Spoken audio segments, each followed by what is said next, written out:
Alright, so you're probably looking at the title of this video and thinking to yourself, ugh, great, yet another lecture on how to behave at furry conventions. And I get it, there's enough of those out there already, but if you stick with me for this one, you'll see that I'm trying to go at things at a little bit of a different angle. Because again, I'm with you, there's enough lectures out there on how to behave at furry conventions and going over the do's and don'ts at those events. But most of the videos I've come across on that idea are just that, lectures on how to behave. Which is definitely important on its own, but many of those videos skimp over the core concept that I believe is more important than the instructions on how to act in the first place. Why do they matter so much? If you give people a list of things to do without a reason to do them, they could kind of fall by the wayside, and especially when it comes to actually being in the thick of a convention, it's even easier to fall back on old habits. Though at the same time, the stakes of everyone's behavior are higher than ever. We are in a new age of furry conventions where the individual's responsibility is starting to take on a whole new meaning, something larger than ever before. So what I want to do today is not so much lecture you on what to do at cons, but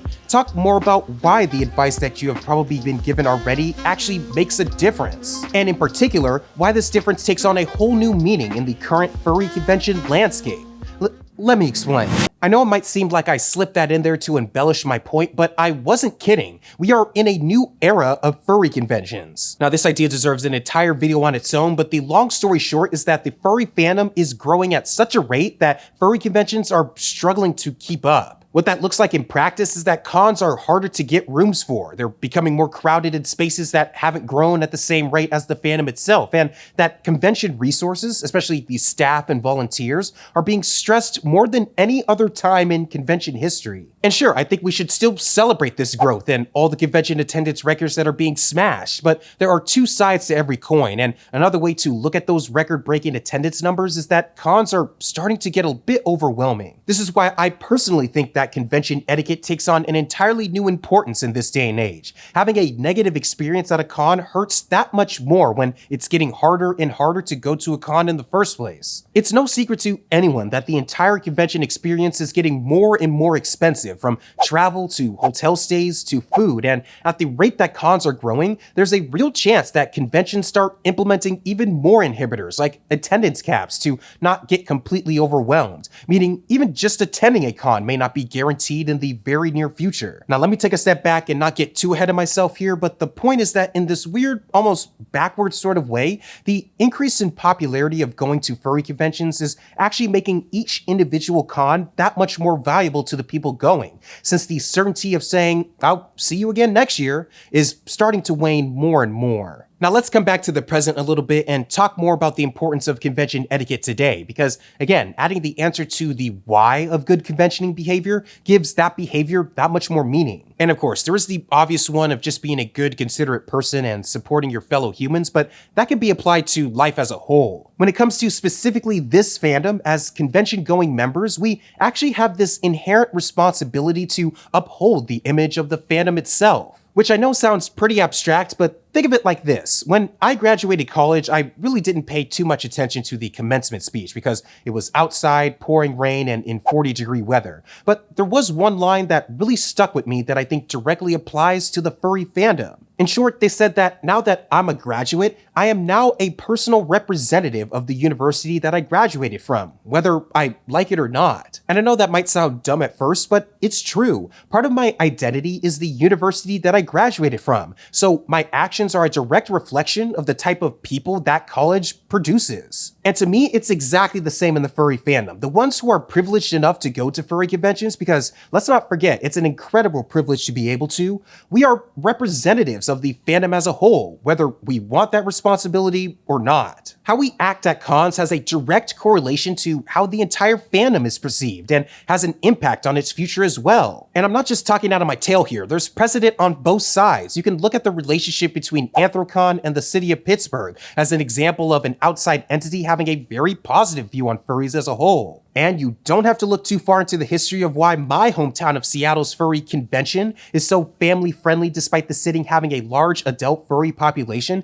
as an example of outside entities having a negative view of furries, a pretty negative one at that. All of this is to say that individual behavior at furry conventions really does matter and has an outside impact on the fandom as a whole. With that, when it comes to behaving at cons, there's three primary parties in particular that are especially important to keep in mind. And it starts with yourself. I know there's the whole 6-2-1 rule thing, and I think that's a great place to start in general, but you know yourself better than anyone else, and adjusting that to ensure that you are having a good but healthy time at a con is even more important. For example, I actually average around 5 hours of sleep at cons and still have enough energy in the day without needing an excessive amount of caffeine. However, these days as a fursuiter, I know I need more than one shower a day to properly stay clean and not smell, especially for cons in the summer. Basically, you know your boundaries, and sticking to them is what's important. But that goes for other people in general as well. I actually said this in the last video, but I meant it. No is a complete sentence. You really don't owe anyone an explanation for why you may not want to do something you're being encouraged to do. The whole point of going to a furry convention is to have fun, and you need to be healthy and somewhat comfortable to do that. So anything that could possibly take away from that enjoyment should be avoided most of the time.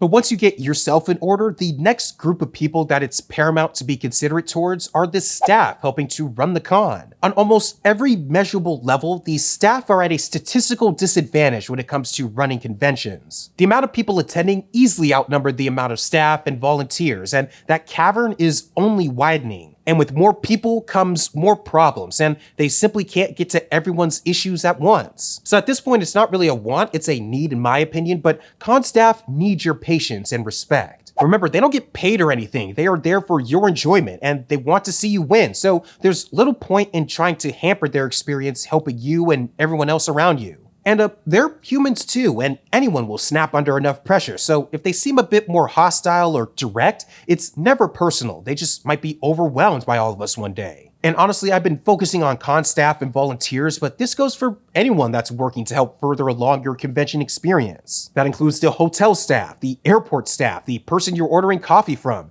They all deserve the same amount of respect and patience as those running the con as well. Trust me, it's free and easy to be considerate, and who knows, your attitude might be refreshing enough to make their day because they're working hard to ensure that you have as much fun as possible. To be honest, treating yourself and those around you with respect is the long and short of a good convention experience, but these are furry conventions after all, so not giving some time to talk about fursuiters would be disingenuous. And I want to start at a place that might be surprising to someone currently talking to you in one.